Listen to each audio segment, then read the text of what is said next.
Billahi minash shaitanir rajeem. Bismillahir Rahmanir Rahim. Ati'ullah wa ati'ur Rasul wa ulul amri minkum. And always a reminder for myself and abdul ajizu, da'if, miskeen, zalim, jahad. But for the grace of Allah that we're still in existence in the holy month of Safar and the opening of divine cave, the cave of rahmah and mercy, which Allah said that, enter into this cave and I protect you from difficulty and shower you from Divinely rahmah. InshaAllah we read from Surah Al-Kahf. We start at verse 9, that these are a description of these rijal, and this surah gives the character, the adab and the reality of this way and this path into the heart of Sayyidina Muhammad. Haji Shahid, we can recite Surah Kahf verse 9. أعوذ بالله من الشيطان الرجيم بسم الله الرحمن الرحيم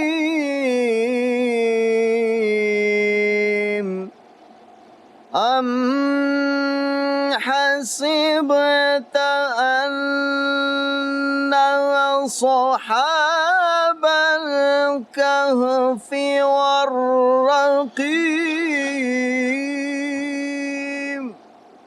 كانوا من آياتنا عجبا صدق الله العلي العظيم. Inshallah also verse 10 please, sorry. إذ أبى الفتية إلى الكهف فقالوا ربنا آتنا من لدنك رحمة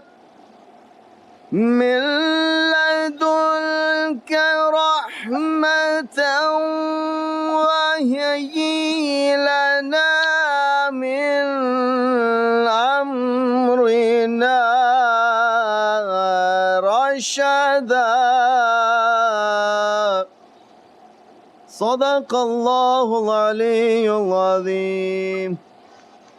Rasul Kareem, Habib al-Azim, inshaAllah Allah directing us that to run to this cave, and that by running into this cave they retreated into the cave, and Allah's promise for them is to grant from ourselves a mercy and prepare for us our affairs in rightly guidance. وَهَيْنَنَا amrin rashada, to become rushd and to become ripened in Divinely realities that only the sun and the source of light can dress upon the soul. And Allah's next verse that they're entering in, we're running from shaitan, run from all that this dunya will call us to worship. Means that now we know that these are times of immense testing, that as much as somebody believes, their belief is going to become much more difficult. In the time of Dajjal and what Prophet described for us, and that's why it's highly recommended to recite Surah Al-Kahf on Jummah. And they said that this is a protection, hadith that this is a protection against Dajjal. More important is than to be from Ashab al-Kahf and to ask to be in that reality, for it's a immense protection against the fitna of Dajjal, and everything about Dajjal is to take faith away. So they worship other than Allah, that they believe that they can be saved by other than Allah. Means the immensity of fitna that will be brought by Dajjal is not something can be imagined. That is, everyone is sick, Dajjal comes to heal.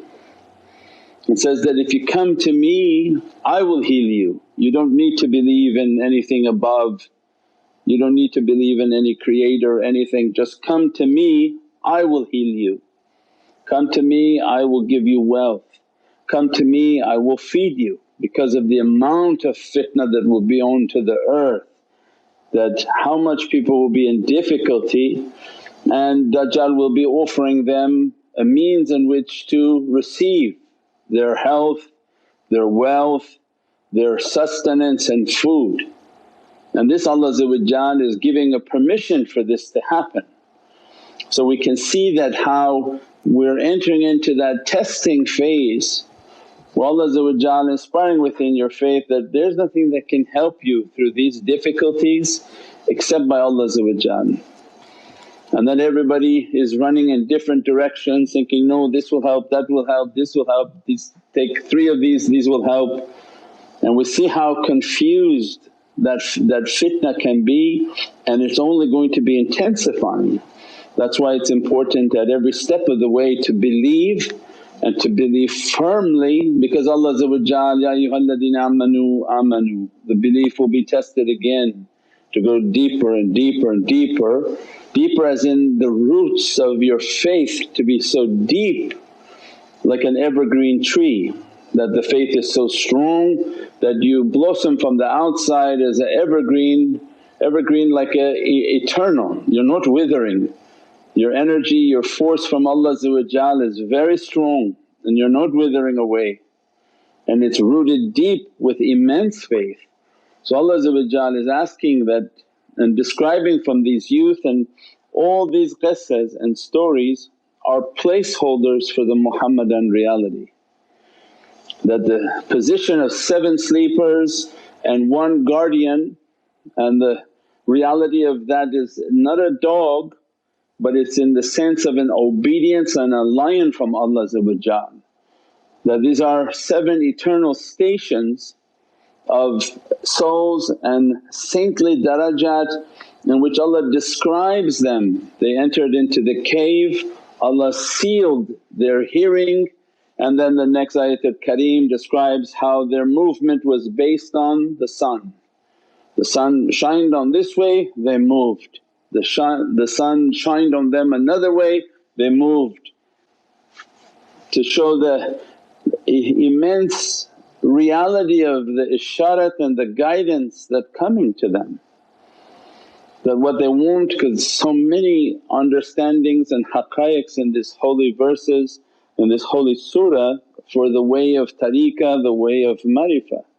What Allah is then giving of an isharat that when you follow this guidance, leave what shaitan is asking you to worship. That you have to know that anything coming from shaitan is a disaster upon you, and run to Allah and to Allah's servants whom He has inspired every remedy and every relief from every difficulty, to keep their company, to keep the company of Ashabul Kahf, to be from the people who represent the Muhammadan heart upon this earth. Then Allah described that when they enter into that cave they sealed their hearing, and we talked last year about that, and every year is more and more important in understanding that this way of marifah and this way of opening the heart has a significant importance upon the hearing. Our way is we hear and we obey, and everything is grabbing for our ears. Everyone is asking to speak into our ears, and Allah is giving for us an understanding, because Allah every word that Allah is giving to us must have immense realities. So that we know when the people of tafakkur, when they begin to train, your ears are the door to your soul. When you sit to do your tafakkur you have to seal your ears from the waswas of what shaitan is trying to do, come do this work, come do this, come then they can't sit for more than 5 minutes because of the waswas. So we said then you have to play salawats in your ears, you have to play Qur'an in your ears so that you block the waswas. And the power of these salawats that Allah is giving to awliyaullah when they're teaching is that when you seal the ear with these salawats you're sealing it from shaitan not to enter. But as a result the soul will be pulled by these salawats and the soul will be free. You seal the physical body from the attack of shaitan so that the soul is free to leave the body. And when that soul is able to leave the body even for an instant, this becomes the reality of the khashf and all the tajallis and the hal that the servant can enter into when they train on how to close off their hearing. That they sit and they listen to their salawats and they make their connection. The stronger they have the ability to seal themselves, where they block off waswas, they hear their salawats and they're able to connect with the shaykh. That's going to give them the power of how much they can reach into that tafakkur, how much they can reach into that reality. So then that becomes the training, and then Allah is directing us, Prophet directing us, awliyaullah teaching to us, then everything is after your ears. If you truly understood that, you'd be careful who you talk to. Everyone is vying for access to your ears.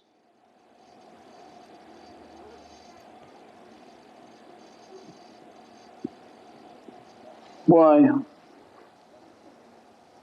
Because only a few carry the truth and the rest are agents for the nafs, for bad character, for bad energies.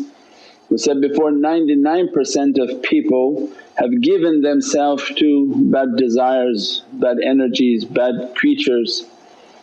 That 99% is not leaving humanity alone. Means that every moment they're trying to get the ears of those whom believe through every medium of television, of radio, of shows, of relatives, of friends, everyone by the push of shaitan is coming for the ears of the believer. So then this is just contemplating that Allah is giving us a sign they're running from the evilness of shaitan trying to get them to worship the satanic kingdom, and their faith and belief in Allah that they have to run to keep their faith. Ya Rabbi, we have to run just to keep our faith, we want to enter into this cave. And by entering into this cave, Ya Rabbi, perchance your rahmah will dress us and that you set our affairs, means you block everything, sustain us, maintain us so that we can keep the state of faith until the moment that we have to depart from this earth and enter into the heavenly realm. And for the Dajjalic understanding is that everything is coming for the ears of people. The shaykhs will say one thing and 10 people will tell you something different within your ear until your mind is trying to analyze it. Said if it entered into your mind you already lost your faith on that issue. If your mind is trying to rationalize, oh but like this and what about like this and what about like that, your mind already is grabbed and has taken that issue. This way of faith is that it has to be within the heart that samina wa ata'na, I heard it, I believe it, as a result it's your belief. It's not the shaykh's belief that you're going to get. The shaykh has his own belief, they're merely like a microphone, they convey what needs to be conveyed. Some people say it's only his personal opinion, this is like this. Yeah, this is all the rational mind trying to understand the communication that's coming. And the communication that comes is a guidance, whom takes it, takes it. The one whom's successful in their faith, They take it, they bring it in within themselves and they lock it into the heart. And as a result of that Allah rewards that servant's faith. That's when we tried to talk the other nights before, it's not the shaykh's faith that you're inheriting and that you have to be sort of convincing yourself. In 10 people everyone will have a different level of belief. The one next to you may have such a strong belief that whatever the shaykh is saying the person is believing, not only hearing it, believing it. And they take all the internal external actions based on that belief, and Allah opens for that servant what no eyes have seen and no heart has, no ears have ever heard. And that faith is what will direct them through every type of difficulty. But when people are not getting it, then they're not passing all of these. They're trying to hear these things, rationalize it, maybe that was for him, maybe for her, maybe for this. And that becomes then the difficulty of faith, that becomes the difficulty of how shaitan and Dajjal and the Dajjal system is geared to break the faith of people, in which they want assurities and there is no assurity. They want security and there is no security. Everything that people want of something tangible proof, that's not faith. And that's why these days of difficulty require so much based on faith, that people believe it, they put it into their heart and they live and die by that faith. And Allah makes that faith to become real for them. They see what Allah wants them to see, their heart opens, they feel what Allah wants them to feel. They live from a world of light and all the guidance in the world of light. And that becomes the importance of the character of Ashab al-Kahf, because Allah wants to open this in the opening of entering into the cave. Because later we'll go in verse 60 into the qissa of Sayyidina Khidr and Sayyidina Musa, which is Allah's heavenly adab. Not tariqah adabs, it's not the people wrote this adab, but Allah wrote this adab of how to accompany these rijal, these people whom are taught by Allah, who they attained the rahmah and Allah taught them ilm laduni. Means they attained the rahmah because these Ashab al-Kahf are asking for a rahmah. They're asking that when we enter into this cave and running from shaitan in everything that we do. So every day we enter into the cave, every day we're asking, Ya Rabbi please protect us from this disbelief and from this absurdity that people spread, and keep us within your rahmah. What's the rahmah? It's the light of Sayyidina Muhammad. That's why the awrads and the salawats and all these practices and the mahfil and all of these are signs of the love of Prophet. You'll be with whom you love. So they encourage us to build that love so that rahmah, the presence and the light of Prophet is always with us, always with ourselves, our family and our community. For a moment outside of that light is immense oceans of difficulty. We fill ourselves with the Muhammadan light by our salawats, our durood and our character. The adab and the character of our following and guidance and everything that they're teaching, it builds the good akhlaq that the light of Prophet stays within the servant, accompanies that servant, and everywhere they move with that rahmah. Because everywhere is around is in an ocean of difficulty. So Allah puts the shield of the cave all around them, they take that cave with them. You'll be with whom you love. Doesn't have to be at this time a particular location, or Allah ordered everybody into the cave during the pandemic, that Allah granted a particular location which people would retreat into their homes and showered them from that mercy and that rahmah. But now when everything is open, the cave is something that they take with them, you'll be with whom you love. If your love is for Sayyidina Muhammad and you show it in every way that you possibly can, then you have to know that cave is with you, that protection is with you. And as a result, that's why then it begins to teach the adab and the manners of this cave. That if this light is dressing you, blessing you, then this is the protection and the light and the love that Allah want to dress the servant and to settle their affairs during all of this satanic understandings and difficulties and hardships that are entering upon this earth.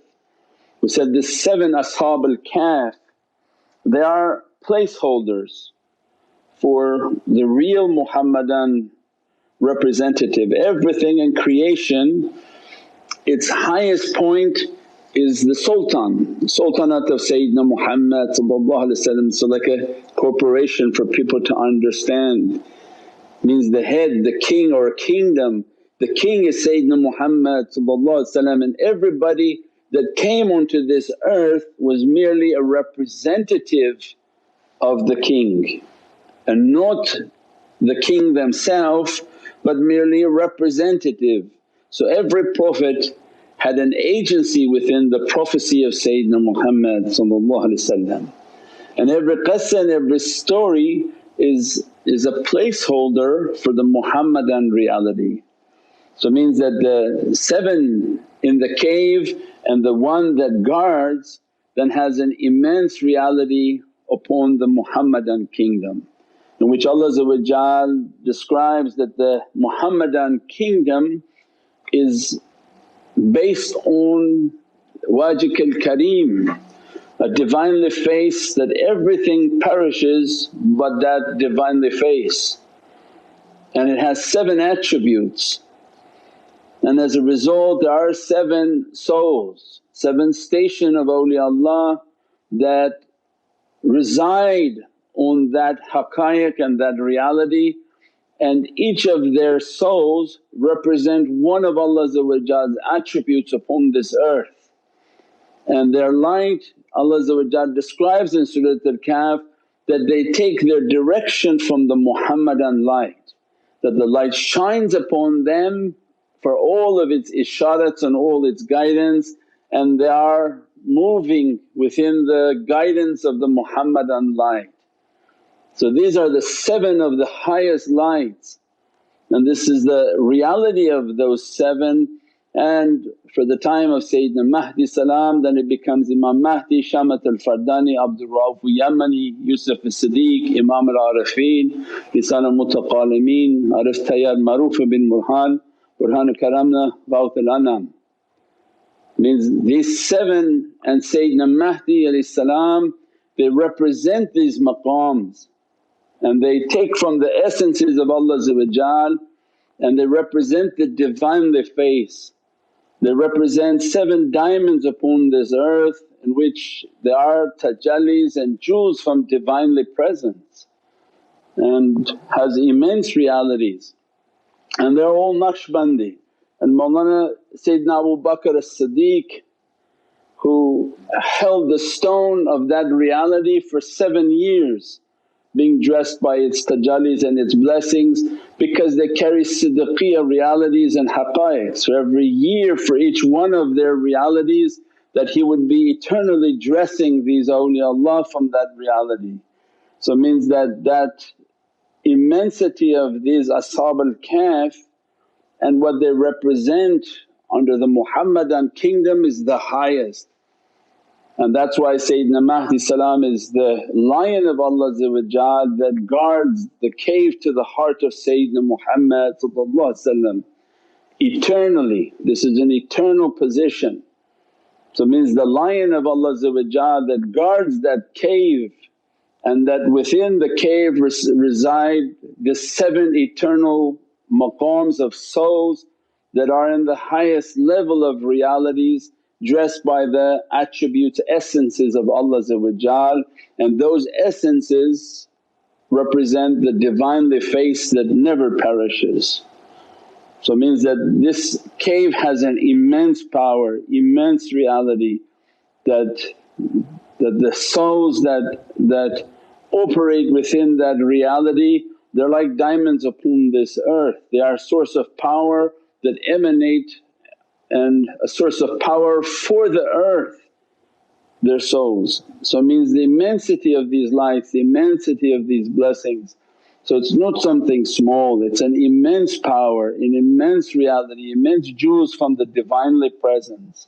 When we're asking to enter into these lights, enter into these blessings and to be dressed by these blessings and by these characteristics that Allah wants for us in these oceans of immense power, Bahrul Hayat, Bahrul Qudra, the oceans of grandeur and haybah, the oceans of haybah and majestic might and power emanate on this month, and that is the power that dresses this earth. That is an immense blessing that Allah to ask is to be dressed by its realities, to be dressed by these souls, by dressed by the Divinely Face and all that this represents. And when Allah is describing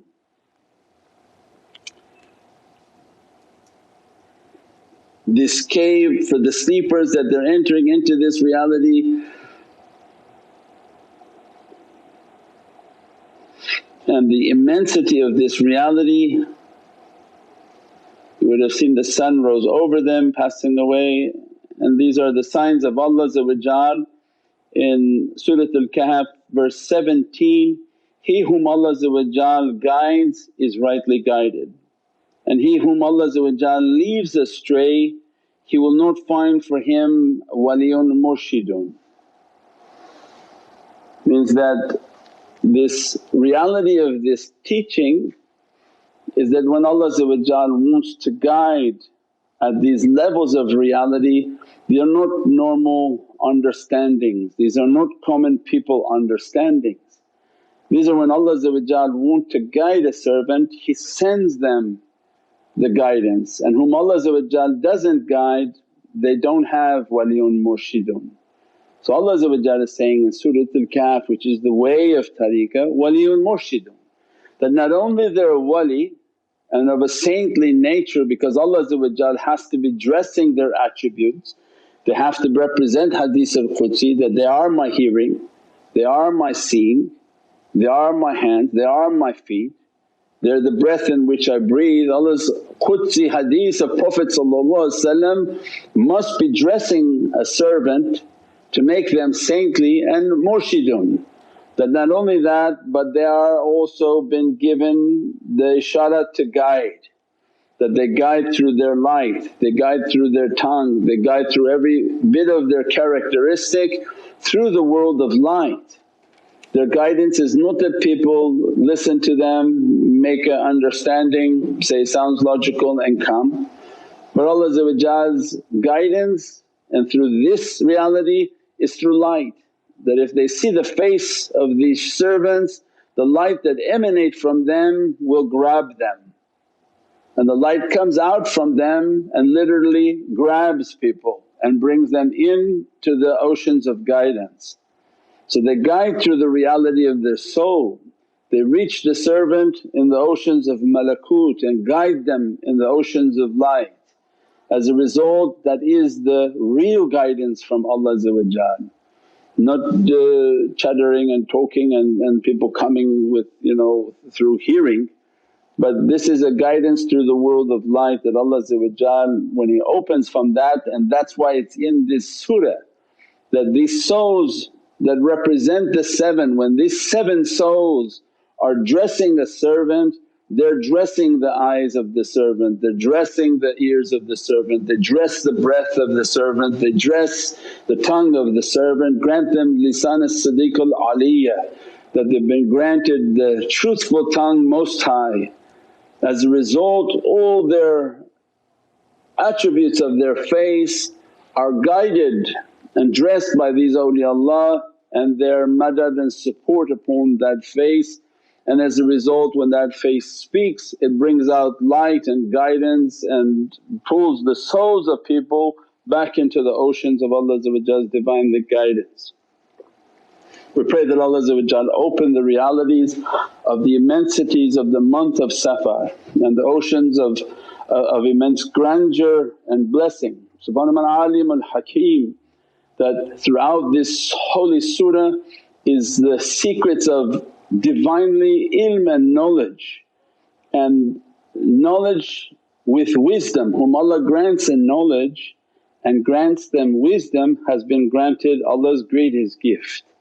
Because knowledge without a hikmah, you just say random things that are inappropriate and not for the right audience, and that knowledge can be something very difficult and very bad because you harm people with the knowledge. But alim and hakim is that Allah will give them a hikmah, that they are balanced servants. Allah dresses them from an ancient ayn, because they are from the abd of Allah, they're from the servants of Allah.